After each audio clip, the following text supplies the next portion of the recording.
আপনার সচিবালয় আপনার রক্ষণাবেক্ষণ করবেন, আগুন লাগতেই পারে, দুষ্ক ভাষা লাগিয়ে দিছে একজনে। আপনার সিকিউরিটি কোথায় ছিল? কেন 5 মিনিটের মধ্যে সেখানে দমকল আসলো না? কেন আসলো না? মানে সিকিউরিটি হয় ঘুমাইছে না বাংলা মদ খায় মাতামি করেছে? That is the answer. Never blame to others. If you can do that, you say I can do that, I am very sorry about it. But when you আপনি দেখছেন যে কেউ করেছে, আরোগ্য দিয়া পার পাবেন না। এটি ইতিহাসেই থাকবে। আপনারা ঘুমাইছিলেন আর সচিবালয় লুট হয়েছে। আপনাদেরকে এই জন্য অ্যাডভাইজার বানানো হয়নি। অ্যাকশন নেওয়া উচিত। কেন সচিবালয় অরক্ষিত থাকবে? সচিবালয়ে আগুন নিয়ে নানান গুঞ্জন উঠেছে।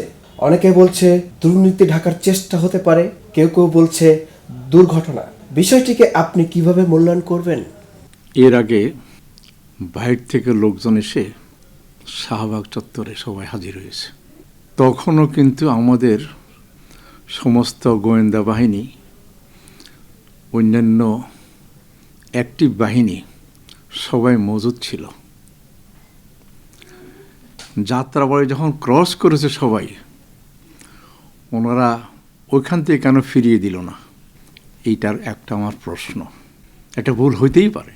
যখন দেখছে নানাবিধভাবে সরকারকে আক্রমণ করতেছে, আমি অত্যন্ত দুঃখিত। কিছু উপদেষ্টাদের বক্তব্যে আমি মর্মাহত। কেননা এখানে যারা জড়িত তাদের বিরুদ্ধে না যেয়ে সবাই পলিটিক্যাল বক্তব্য দেওয়া শুরু করেছে। তাহলে তো ওরা সুযোগ পাবেই। আমি কারো পার্টির নাম বলতেছি না, এক একবার এক এক পার্টির কথা শুনি, কতটুকু সত্য আমি জানি না। কাউকে দেশ ছাড়া করবে, কাউকে পলিটিক্যাল ছাড়া করবে। আসলে এগুলো পলিটিক্যাল বক্তব্য। পতিত সরকার জামাতকে নিষিদ্ধ করেছে, যে জামাত এখন একটি অ্যাক্টিভ পার্টি। তো এই জাতীয় কথাবার্তা বলে শুধু মাঠ গরম করা যায়, রেজাল্ট পাওয়া যায় না। যখনই দেখছে বিভিন্ন অর্গানাইজেশন শাহবাগে আসে, সচিবালয় যায়, ওনারা কি কোনো অ্যাকশান নিয়েছে? আমার তো মনে হয় না। আমাদের যখন স্বাধীনতা লাভ করেছে তখন আমাদের সেনাবাহিনী ক্ষুদ্র ছিল, বিমান বাহিনী ক্ষুদ্র ছিল, নৌবাহিনী ক্ষুদ্র ছিল, পুলিশ বাহিনী ছিল, কিন্তু র্যাব তো ছিল না। অন্যান্য সদস্য এনএসআই বলেন, সিআইডি বলেন, ডিবি বলেন, এখন তো সবাই মজবুত আছে। সবাই যদি অ্যাক্টিভ থাকে, সবাই যদি কান খোলা রাখে, তাহলে তো এগুলা বাধা দেওয়া কোনো সমস্যাই মনে করি না আমি। তাহলে এখানে মনে কোথাও কমতি আছে বা চিন্তার অভাব আছে। যেখানে ইউরোপের কতগুলো দেশ আছে, বুলগেরিয়া, হার্জেগোভিনা, সার্বিয়া, মলডোভা, এসব দেশের লোকসংখ্যা 1 কোটির নিচে, আর আমাদের দেশের ঢাকা শহরের লোকসংখ্যা 2 কোটির উপরে। বস্তি বাসী আছে প্রায় 70 লক্ষ 80 লক্ষ। আপনার পপুলেশন অনুযায়ী পুরো জিনিসটাকে অ্যাড্রেস করতে হবে, চিন্তা ভাবনা করতে হবে। গতানুগতিকভাবে ডিসিশন নিয়ে আবার আহ্বান জানালে কোনো কাজ হবে না। কয়দিন আগেই কড়াই লাগছে, যে কড়াইলে কেন লাগছে আমরা তো পেপারে দেখিনি, শুধু আগুনটা লাগছে। 10-20টা ফায়ার ব্রিগেড আসছে। এখন যেহেতু আমরা কেউ এখানে উপস্থিত ছিলাম না, রাত 2টার সময় তারপরে লেগেছে। কেউ লাগিয়ে দিয়ে যেতে পারে, কেউ পরে লাগাতে পারে। কিন্তু আমার প্রশ্ন হলো, সচিবালয় হলো বাংলাদেশের অ্যাডমিনিস্ট্রেশন কেন্দ্রবিন্দু, যেখান থেকে সমস্ত ডিসিশন বাংলাদেশ চলে। সেটা এত অরক্ষিত থাকবে কেন? যদি শুনছি 7 তলা কি 8 তলায় আপনার আগুন লেগেছে, আশেপাশে তো খুব আশেপাশেই তো আমাদের ফায়ার ব্রিগেড আছে, ওইখান থেকে যেতে মাত্র 5 মিনিট লাগে। তো তো সচিবালয়ে যাত্রে যারা প্রহরী ছিল সম্ভবত তারা ঘুমিয়েছিল। তাহলে আমাদের অ্যাডমিনিস্ট্রেশন সিকিউরিটির ব্যাপারে কোনো রকমের গায়ে সারা দোষে সিকিউরিটি রাখছে। আপনার যেখানে দেশের রাজধানীতে 2 কোটি লোক 60-70 লক্ষ বস্তিবাসীর লোক, সেখানে একজন হোম মিনিস্টার দিয়ে চলে না। আর সারাদিন ওনারা মিটিংয়ে থাকে, বিভিন্ন সময় যাইতে হয়, বিভিন্ন মিটিং ডিসিশন নিতে হয়।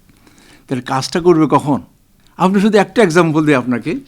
বনানীতে আমার অফিস থেকে আমার বাসা যেতে 10 মিনিট 15 মিনিট লাগতো, আর যখন যানজট হতো তখন ধরেন 20 মিনিট। আমরা মেনে নিচ্ছি এটা। কিন্তু এখন বনানীর সব রাস্তা ওয়ানে করে ফেলছে। যেখানে ডাইন বামে যেত সেগুলো বন্ধ করে দিছে। এখন যদি আপনি বনানীর 19 নম্বর থেকে 27 নম্বর যাইতে হয়, 1.5 ঘন্টা লাগে। এই কাজটা কার? আগে প্রথমে 1 মাস ছিল, 2 মাস ছিল, 3 মাস ছিল, আমি সহ্য করেছি। নতুন সরকার এসছে। আমার অফিসের পাশেই গত সপ্তাহে দেখেছি পুলিশের কি একটা কনফারেন্স হয়েছে। আমি জানি না কিসের কনফারেন্স। সব ভাই অফিস ছিল, এখানে দেখছি গাড়ি ঘোড়া দেখেছি। ওনারা বনানীর এই যে যানজটটা চিন্তা করছে। ওনারা তো আন্ডার ওথ আসছে দেশের সাধারণ মানুষের খেদমত করবে। সেই বনানীর এক পাশ থেকে আরেক পাশে যেতে 1 ঘন্টা লাগে এখন। সচিবালয়ের এই আগুন লুটপাটের নথিপত্র পুড়িয়ে ফেলার উদ্দেশ্য হতে পারে বলে অনেকে মনে করছেন। ইহাতে কি আপনি একমত? শুনুন, আমি যখন সেখানে উপস্থিত ছিলাম না, যে কোনো কিছু হতে পারে। আমি বলতে পারি একমত। কেন একমত হব? আমি দেখছি এখানে ওগুলো পড়িতে গেছে। এটা সার্কিটে তো হইতে পারে। শুনেন, যারা কাজ করতে জানে না, যারা কাজ করতে চায় না, তারা আরেকজনের দোষ দিয়েই চলে। আপনার সচিবালয় আপনার রক্ষণাবেক্ষণ করবেন, আগুন লাগতেই পারে, যে কোনো কারণে আগুন লাগতেও পারে। কিন্তু একই সঙ্গে 2 পাশে আগুন লাগার 200 ভাষা লাগিয়ে দিছে একজনে। আপনার সিকিউরিটি কোথায় ছিল? কেন 5 মিনিটের মধ্যে সেখানে দমকল আসলো না? কেন আসলো না? মানে সিকিউরিটি হয় ঘুমাইছে, না বাংলা মদ খায় মাতামি করেছে। That is the answer. Never blame to others. If you can do that, you say I can do that, I am very sorry about it. But when you আপনি দেখছেন যে কেউ করেছে, আরোগ্য দোষ দিয়া পার পাবেন না। এটি ইতিহাসেই থাকবে। আপনারা ঘুমাইছিলেন আর সচিবালয় লুট হয়েছে। আপনাদেরকে এই জন্য অ্যাডভাইজার বানানো হয়নি। 53 বছর ধরে বাংলাদেশ গঠিত হওয়ার পরে তো কখনো শোনা যায়নি এমনটি যে সচিবালয়ে আগুন লাগার ঘটনা। 53 বছর বয়সে আপনার বাংলাদেশ ব্যাংক দিন লুট হয়েছে নাকি? বাংলাদেশ ব্যাংক তো 800 মিলিয়ন লুট হয়ে গেছে। আর কোনোদিন পাবে এটা? ওদেরকে তো ফায়ারিং স্কোয়াডে দেওয়া উচিত। কোনোদিন বিচার হয়েছে এই পর্যন্ত? 53 বছর পরে কোনো অ্যাডভাইস আপনার ঘুমাইছিলেন। স্বাধীনতা আনলো কে? এদেশে গার্মেন্টস আনলো কে? এদেশে ম্যান পাওয়ার এক্সপোর্ট করলো কে? এই দেশে ব্র্যাক, গ্রামীণ, আসেন মিশন হইতে এরমরা আশা, এরা আশাই তো আমাদের দেশটা অনেক উন্নত হয়েছে। উন্নত হয়নি কেন? এখন এই অনুন্নতের কাজ তো পতিত সরকার মানে কেয়ারটেকার ক্যান্সেল করছে। নয়তো দেশ আরও আগে যেতে পারতো। একবার এরা আসতো, আর একবার ওরা আসতো।